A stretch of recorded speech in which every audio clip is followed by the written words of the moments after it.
So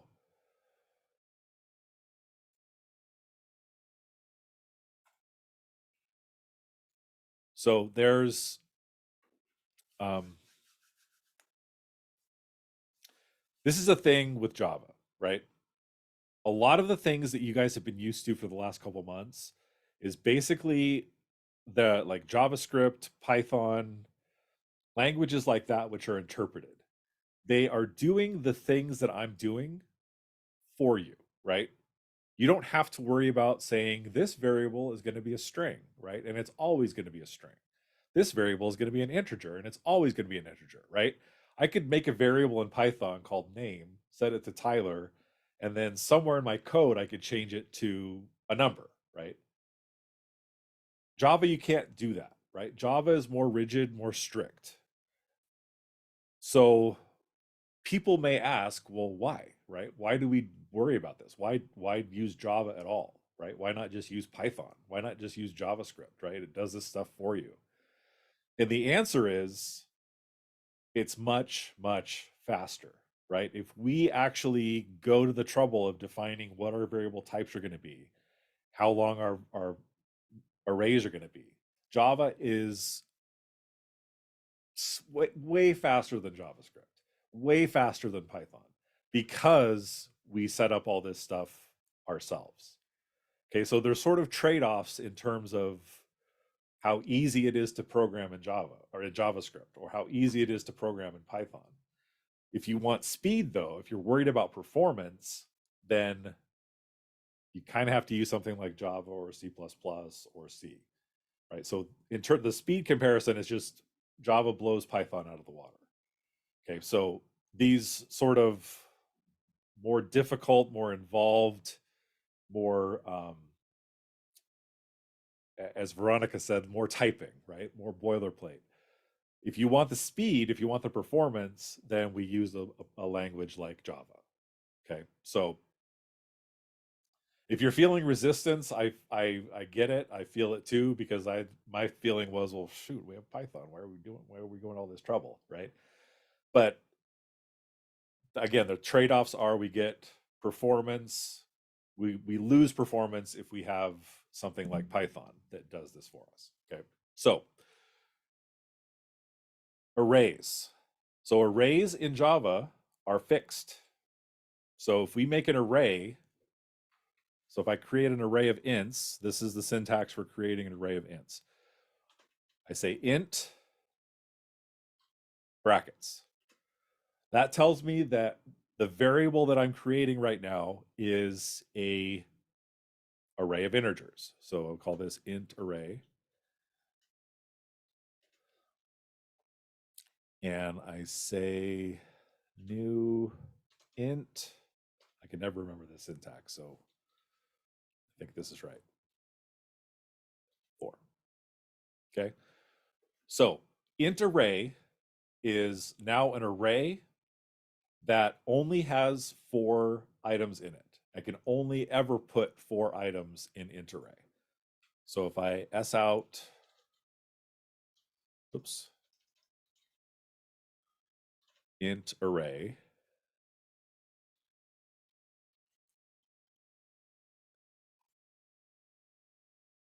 I get this.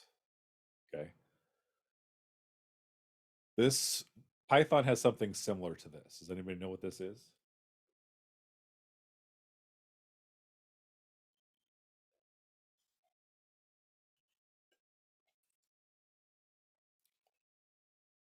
So this is the memory location in my computer where this array is stored. So if I want to actually see the array, I need to say arrays dot toString and then pass it my int array.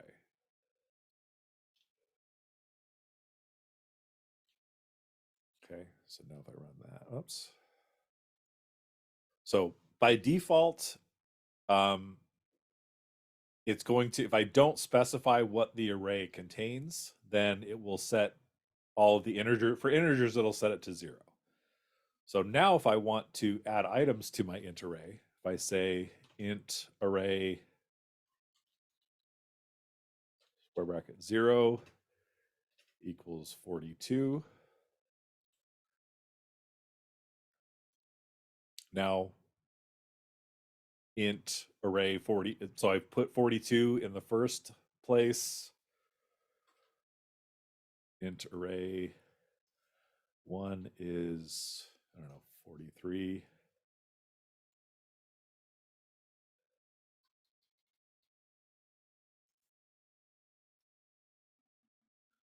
And say 40, whatever, 2,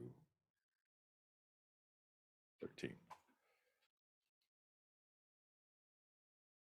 So now that's how we create the array, then we can populate. And if I want to change one of these values, that's perfectly fine. I can say int array square bracket 3 is now 99. So if I run this, I get, oops, now I've replaced it with 99. But may I yeah, ask you? yeah. What happens if you use another one like int array 4? It's gonna get error. It's like you're reading my mind. Int array 4 equals 100.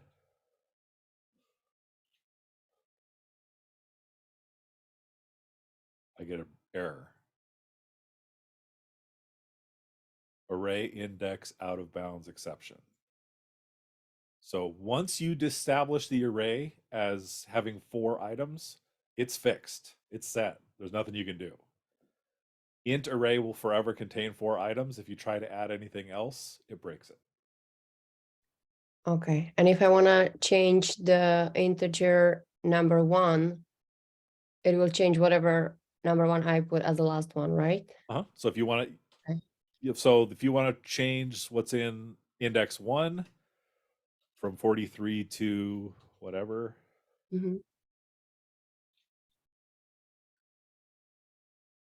Oops, I'm still, get rid of this.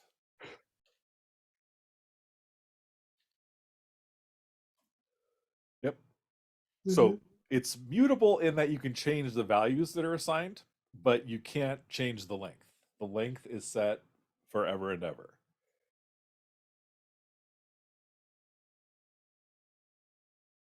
Okay, so if I want array of doubles, I'm not going to do that one. I think you guys get the idea. But if I want to create well, let me just set it up. So if I want to make an array of doubles, it's the same basic syntax. Double, that tells Java it's going to be an array.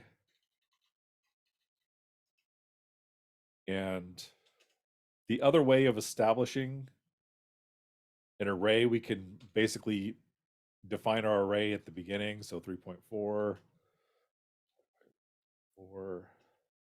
and 5. Oops.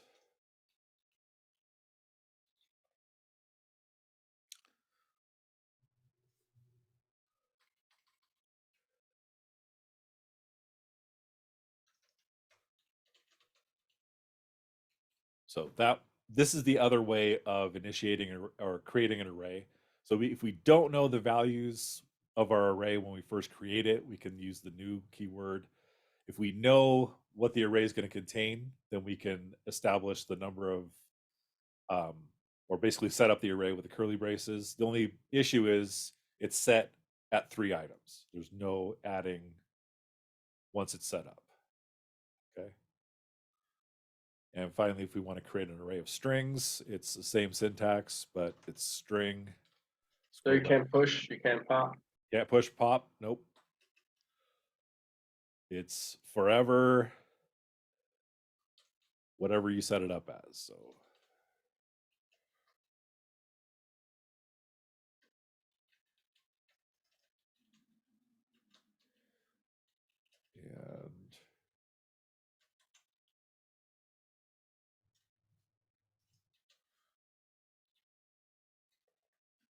why doesn't it like that? Oh, I have another args already. Okay. Let's say people. Okay. Same thing, s out arrays dot toString people. Curly braces for doubles and strings. I'm sorry? Curly braces for doubles and strings. So the curly braces are when we're going to set up the array when we make it, right? So if I didn't know how many people were in this array, I could do it like this. Come with this one. So this would just be new string 3. Oops. Okay, so now if I run this, it's going to, I think it's null. Yeah. So if I don't know what the items are going to be, it'll set the default string to null. Mm. Okay. Was that your question, Emmanuel? I was asking because I noticed you didn't use the curly braces in the first fixed arrays with the numbers. You just used the square brackets on int square bracket int array. Yes. Yeah. So if I were to, this is if you don't know, right? You have to tell it how many items it's going to take. The curly braces are when you know, like I want to set up a double array and I know what the array is going to contain. Got it.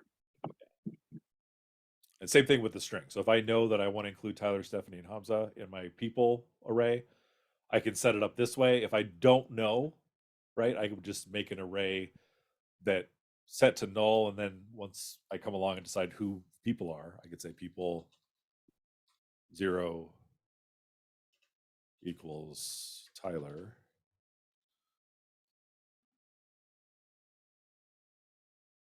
Right. And then I can modify the people that are in the array, but again, the length is fixed. There's no pushing, no popping, nothing like that. Nice, thanks. So this kind of stinks, right? I mean, what did you want to add things to your array? So the good news is Java has something for that. So we have what's called dynamic arrays. So if I want to, that was supposed to be there. So there are a couple of different dynamic arrays that are available in Java. So the one we're going to use is called the array list. So let me see.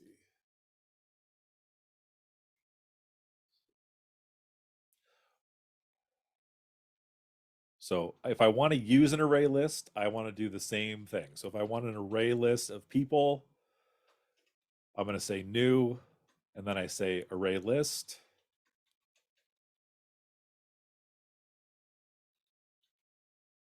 And notice that in order to use the array list, I have to import it. So the array list is part of the package java.util. So java.util contains a bunch of stuff we're going to use throughout the course. So in order to actually use other than a fixed array, I need to import the array list type. Okay. Now, people, I got it just like normal. We have to say what people is going to be. So people is going to be an array list.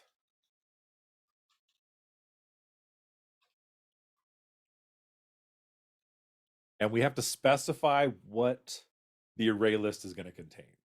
So people is going to be an array of strings. So I'm going to say that it's going to be string. And this is called the generic. This basically protects us from inserting integers or anything else inside of our array list. Okay, so now I can say people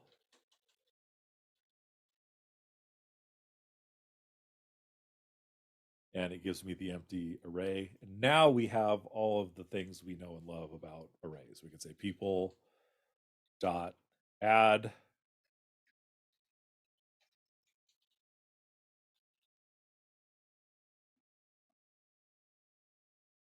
and we can keep doing add and until we're until we run out of people.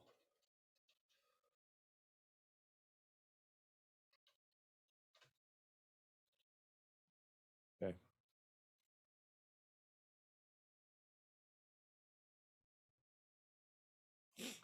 Okay, so generally understand that fixed arrays are, as you can probably imagine, they take up less space than the array list because they don't have the overhead of the dot add and dot whatever, right? So if you want to see what methods are available, we just put dot, and there's all of these methods that it's not, I don't think it's push.